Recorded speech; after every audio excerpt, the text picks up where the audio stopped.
ओम शांति। 18 नवंबर के ईश्वरीय महावाक्य नंबर 1।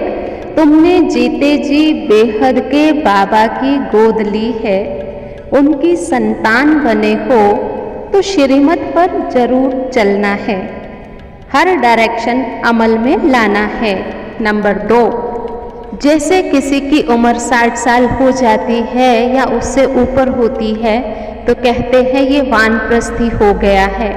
इसी ही तरह परम पिता परमात्मा शिव बाबा जब इस ब्रह्मा तन में प्रवेश करते हैं तो वो कहते हैं ये पूरी सृष्टि ही वानप्रस्थ अवस्था में शुरू हो जाती है, क्योंकि मैं आता ही हूँ सबको वापस ले जाने के लिए। तो इसलिए यहाँ कोई छोटा है या बड़ा है, सबकी वानप्रस्थ अवस्था है। नंबर 3। इस संसार में जितनी भी आत्माएं हैं सब परमात्मा के बच्चे हैं। अगर उसके अनुसार चलते हैं तो सभी आत्माएं शिव बाबा के गले का हार बन जाती हैं, क्योंकि हर आत्मा की इच्छा रहती है हम मुक्ति, जीवन मुक्ति को पाएं, परमात्मा के गले का हार बने। नंबर 4। परम पिता परमात्मा को त्रिमूर्ति कहा जाता है। त्रिमूर्ति का अर्थ क्या होता है? ब्रह्मा विष्णु शंकर को भी रचने वाला, और वह है सर्वशक्तिवान परम पिता शिव परमात्मा, इसलिए उसे त्रिमूर्ति शिव बाबा कहते हैं। नंबर 5। एक होता है लौकिक, दूसरा होता है पारलौकिक। लौकिक मतलब माता पिता जिन्होंने हमें जन्म दिया, पढ़ाया, लिखाया।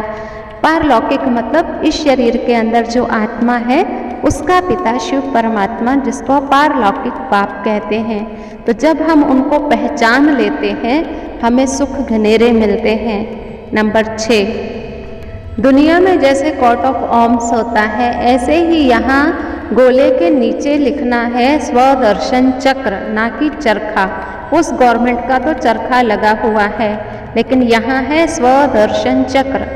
स्वदर्शन मतलब अपनी आत्मा का दर्शन, हम क्या थे क्या बन रहे हैं। नंबर 7। अभी हम सब ब्राह्मणों को तीसरा नेत्र मिलता है, हमारी तीसरी आँख खुलती है, जिससे हम सहज ही परमात्मा को याद कर लेते हैं, मन मनाभव हो जाते हैं और शिव बाबा द्वारा प्राप्त सुख शांति को अनुभव करते हैं। नंबर 8।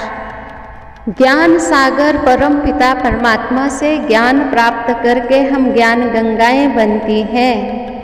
यह बातें बड़ी समझने की है, मोटी बुद्धि वाले इन बातों को समझ नहीं सकते हैं। नंबर 9। आज बादशाह है, कल मिलिट्री बिगड़ती है तो बादशाह को भी कैदी बना देती है, कोई को भी मार डालते हैं। ऐसे बहुत केस होते रहते हैं। आजकल कोई बात पर भरोसा नहीं है, दुख ही दुख है। आज घर में बच्चा हुआ तो खुशी हो गई, कल मर गया तो दुख हो गया। ये है ही दुख की दुनिया। बाप आकर सुख की दुनिया के लायक बना रहे हैं, तो शिव बाबा को याद करो। नंबर 10। शिव बाबा आकर के बच्चों को बहुत मीठा बनाते हैं, क्योंकि मुक्ति धाम भी मीठा है, जीवन मुक्ति धाम भी मीठा है। और हम ब्राह्मणों का ये कल्याणकारी युग लीप जन्म धर्माऊ युग कहे संगम युग है। संगम युग पर ही हम सबको पुरुषार्थ करना होता है। बाबा भी कल्याणकारी, संगम युग भी कल्याणकारी, तो बच्चों को भी सबका कल्याण ही करते रहना है, तो ही बाबा को देख खुशी होगी। इसको ही कहा जाता है चैरिटी बिगिंस एट होम। आज का वरदान है योग की करंट के वाइब्रेशन द्वारा किले को मजबूत करने वाले यज्ञ रक्षक भव।